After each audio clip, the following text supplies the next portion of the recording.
Hello and welcome back to another episode of LSU Behind the Mic. I'm your host Mehtaab and today we're joined by Becca.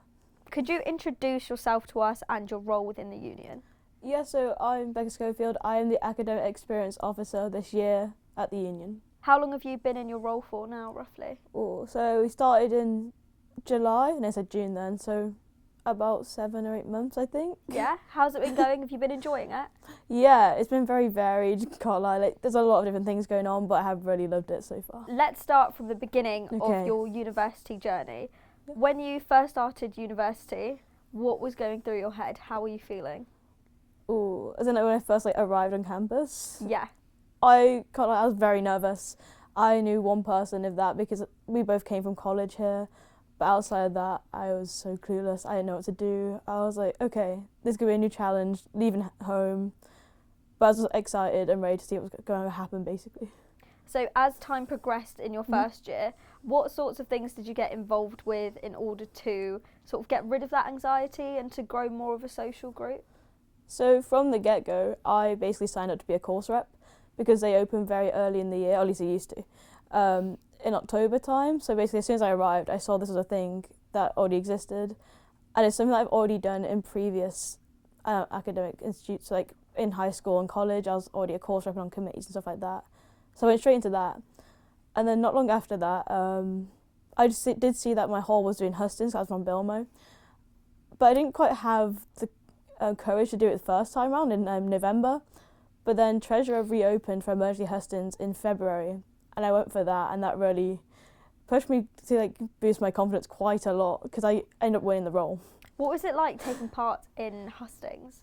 See, I got emergency hustings. I didn't really have to do any of that stuff. I just had to basically sign up. I had to be voted in by the hall just on a form, which was really interesting to be like, oh, people actually did know who I was, which really threw me off because I didn't quite realise how many people knew who I was at that point. Because I was aware that I kept meeting the same people over and over again across the months and meeting different parts of the hall, going on nights out and going to different Bilmo events. But I didn't quite realise how many people I did know. And it was really interesting because then after that I got to know the committee and I did some post-hustings things with them because to kind of make up for the fact that I didn't actually do the real hustings. Okay. But that was really interesting though because that was more when we were on socials together. I got some extra challenges, but tame. It was pretty civil stuff. Sounds in comparison good. to a lot of other whole things you might hear. But yeah. Can you talk us through your LSU volunteering journey? Because I know you've done quite a few different roles. Yeah. So yeah, like I said, I started with a course rep and then joined the whole committee, which at the time was part of LSU. It is now university. And then at one point, I did get asked to join the physics committee, and in first year I was dead set against it. I was like, I would never join that committee.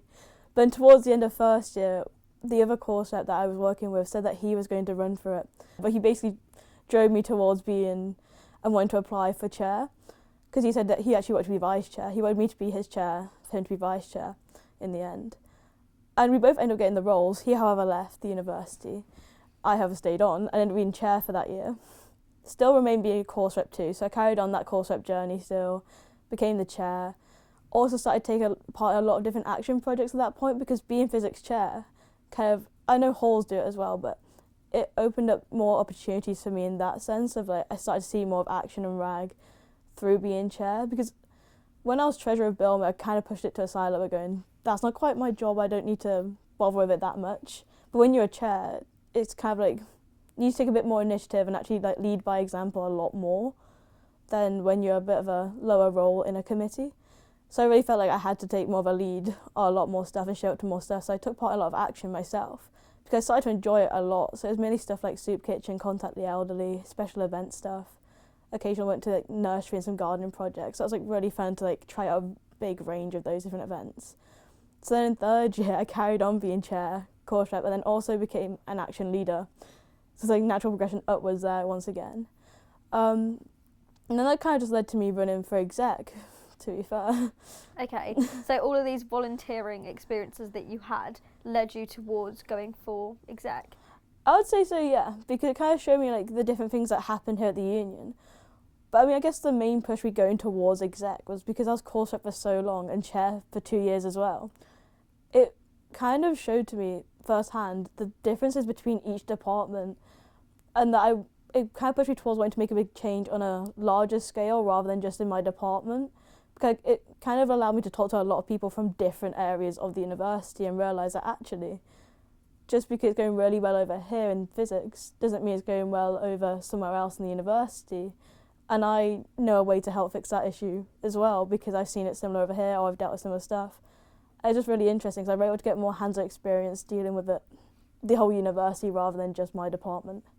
Is there a particular volunteering experience or project that's had a big impact on you? I feel like there's probably a few.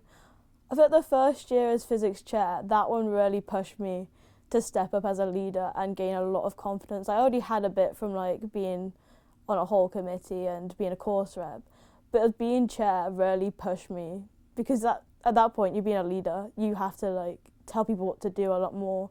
You can't just sit there and be a bit passive in the background. And it was a really odd experience for me as well, because most of my committee that year were the year above me. So it was a really odd experience to be like, I need you to do this, be talking to people who are actually above you in the department.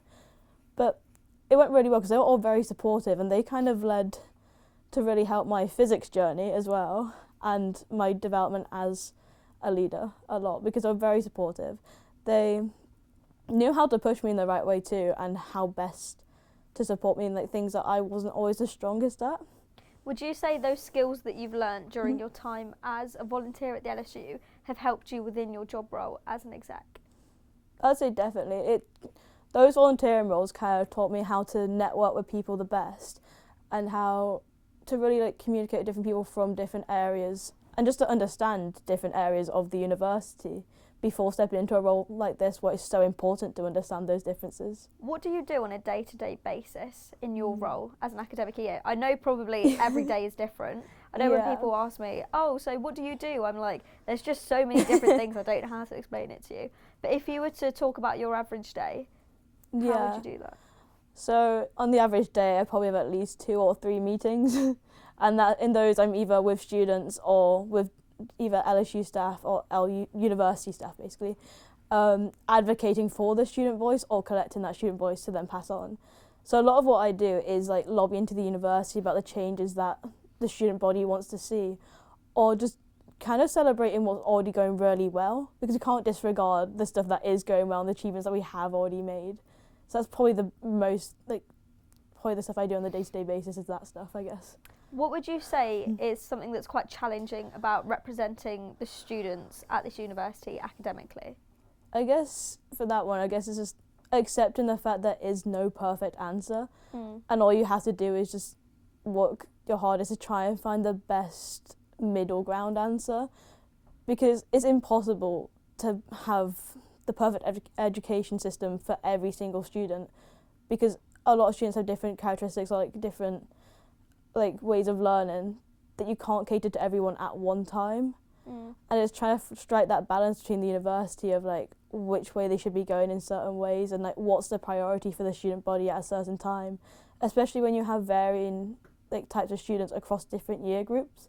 Like since I joined university, we've seen a shift in the type of students that are coming this way. Like when I first started, people were heavy on like the drinking culture, but as we've seen as the years gone on, that's changed a lot. It's similar with AI. When I first started, people weren't using it that much. Now they are a lot.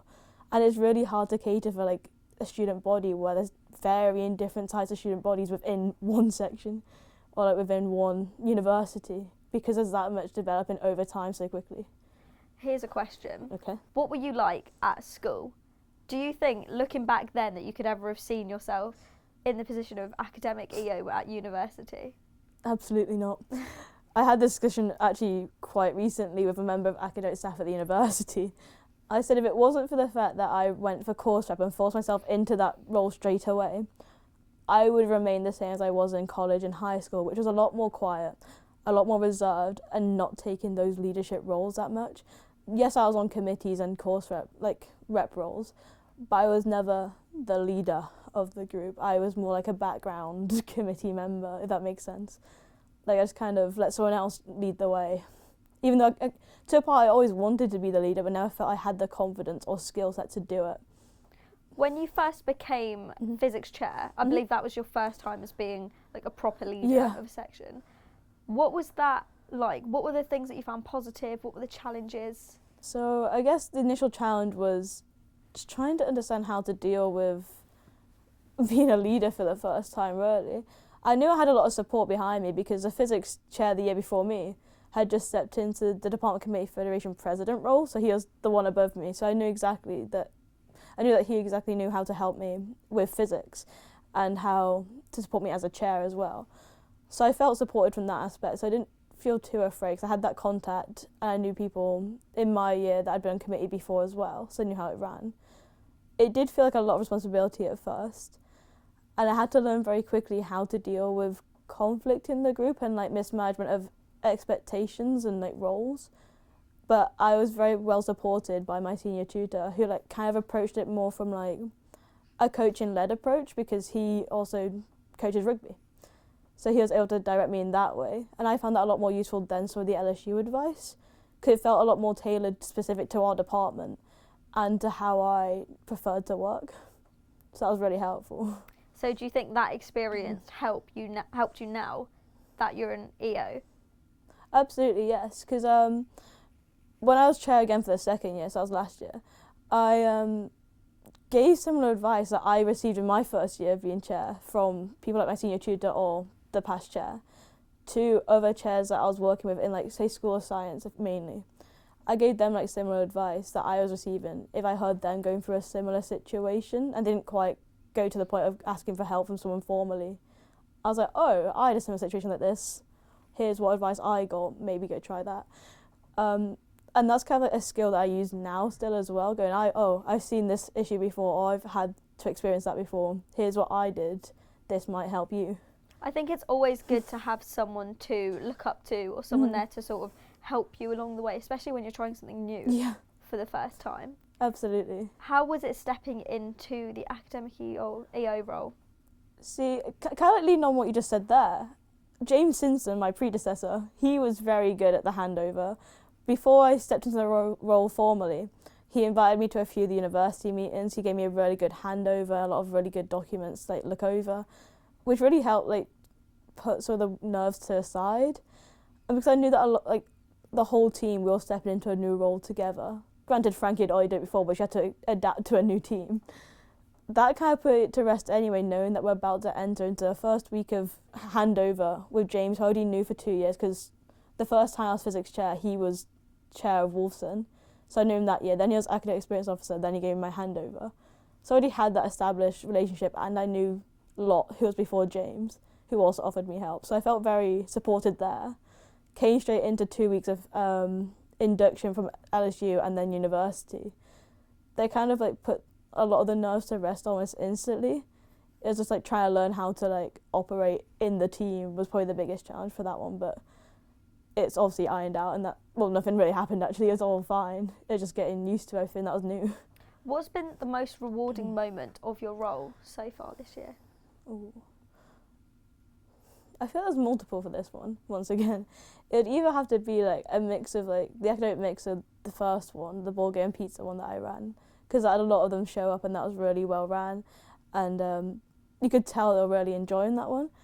But I think a bigger achievement actually has to be watching the volunteers develop over the year and gain the skills that you want them to learn. The point of our volunteering roles, especially the chairs, which I see a lot in the school reps, is to partly develop those leadership skills to become those leaders that we want to see beyond university.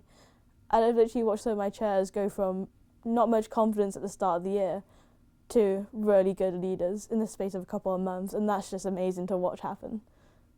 That's so good to hear. I feel like a lot of the time when you're in a role like that, when you're in a position of power, being able to help people and give people back what you were able to gain from the roles is something that's probably very rewarding, as you said. Absolutely. So what's next for Becca? What have you got coming up next year once your role is over? Well, I'm on placement, so I'm going back to physics for the year. But I'm also trying to look at going probably travelling eventually. Okay. I don't think I'll go this summer or hold off a little bit and save more money. But just try to work out where I want to go first is kind of the fun one there. Because I know I'll go probably interrailing first is probably the answer there. just because it's cheaper when you're under like 27. But a lot of my friends, they've been going to like places like in Asia, so it's also inspiring going over that way too. So I don't know. Okay, well that's amazing. Yeah. Thank you so much for coming on today, Becca. You've done a brilliant job so far this year, and good luck with the rest of what you do. Thank you.